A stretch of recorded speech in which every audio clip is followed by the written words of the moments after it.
السلام عليكم ورحمة الله وبركاته وبه نستعين أما بعد فأعوذ بالله من الشيطان الرجيم بسم الله الرحمن الرحيم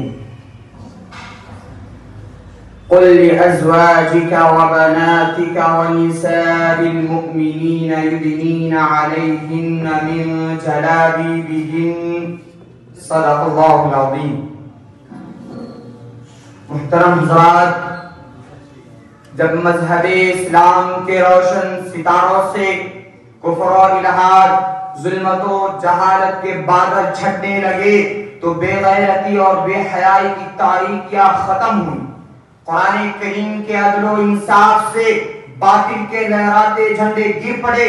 مظلوموں بے قصوں کو مساوات اور برابری کا درجہ ملا، اور خاص طور سے ان عورتوں کو جو ظلم و ستم کی چکی میں پس رہی تھی، مصائب و آلام کے پہاڑ ان پر تولے جا رہے تھے.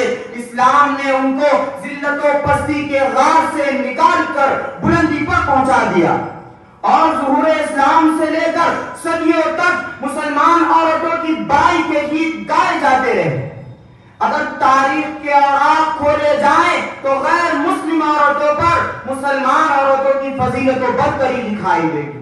لیکن جب یہی عورتیں مغربی تہذیب و تمدن سے متاثر ہو کر اسلامی قانون کو بھول جاتی ہیں، مغربی تہذیب و تمدن کا دل دادا بن جاتی ہیں، بے پردگی اختیار کر لیتی ہیں، رقص و سرور کی مجلس کی رونق بن جاتی ہیں، کالجوں اور یونیورسٹیوں کی زینت بن جاتی ہیں، دکاتیوں اور بازاروں میں رنگ بھرنے لگ جاتی ہیں، اپنے ہاتھ پاؤں اور نظروں کا غلط استعمال کرنے لگتی ہیں، تو ان کی زندگی کا پورا سانچہ بگڑ کر رہ جاتا ہے. وہ تفریح کا سامان اور شیطان کا جال بن جاتی ہیں، خدا کی غضب کا مظہر اور جہنم کا ایندھن بن جاتی ہیں.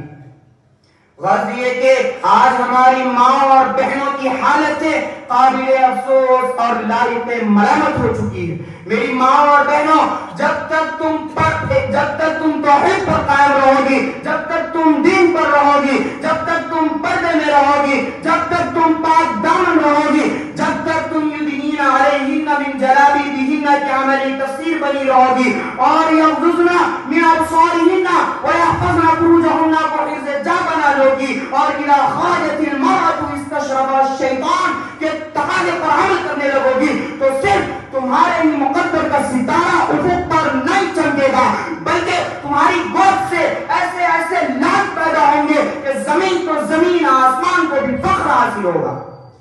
تمہاری گود سے جو بھی لاکھ پیدا ہوگا پوری دنیا میں وہ توحید کا ڈنکا بجائے گا، سخاوت کی دھوم مچائے گا، شجاعت و بہادری کا سکہ جمائے گا. تیروں کی بوچھاروں اور تلواروں کی چھاؤں میں بھی نماز قضا نہیں کرے گا. یہی نہیں بلکہ تمہاری گود سے ایسے ایسے لاکھ پیدا ہوں گے. یہی نہیں بلکہ تمہاری گود سے عالم، مولوی، حافظ، مفتی، محدث اور امام وقت پیدا ہوں گے.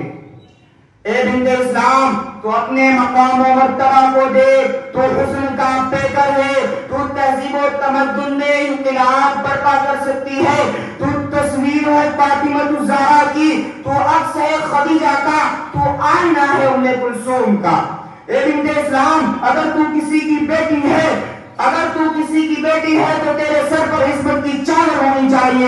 اگر تو کسی کی ماں ہے تو تیرے قدم تلے جنت ہونی چاہیے. اگر تو کسی کی بہن ہے تو تیرے ہاتھ میں عصمت و عفت کا کنگن ہونا چاہیے. کیونکہ جس وقت تیرا وجود باعث ذلت و رسوائی تھا، دنیا میں تیرا کوئی مقام نہیں تھا، دنیا تجھے ذلت بھری نظروں سے دیکھتی تھی.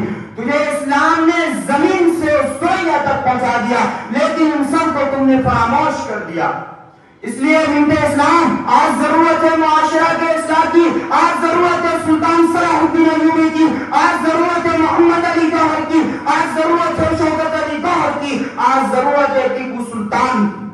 سوال یہ ہے کہ یہ کیسے پیدا ہوں گے؟ تو سنو، اگر تم نے اپنے اعمال و افعال کو درست کر لیا، اپنے اخلاق و کردار کو درست کر لیا، یورپ کی تہذیب اور تمدن کا سدبات کر دیا، بے شرمی اور بے حیائی کو چھوڑ دیا، سوم و صلاۃ کی پابند ہو گئی، تو جیسے تن تیری گود سے اولیاء اللہ پیدا ہوئے، محدثین پیدا ہوئے، مفکرین ملت پیدا ہوئے، شہداء پیدا ہوئے، صالحین پیدا ہوئے، تو آج بھی تیری گود سے اولیاء اللہ پیدا ہوں گے. مگر شرط یہ ہے کہ تم قرآن و حدیث برائیوں کو چھوڑ دو، تبھی تمہیں کامیابی و کامرانی نصیب ہوگی.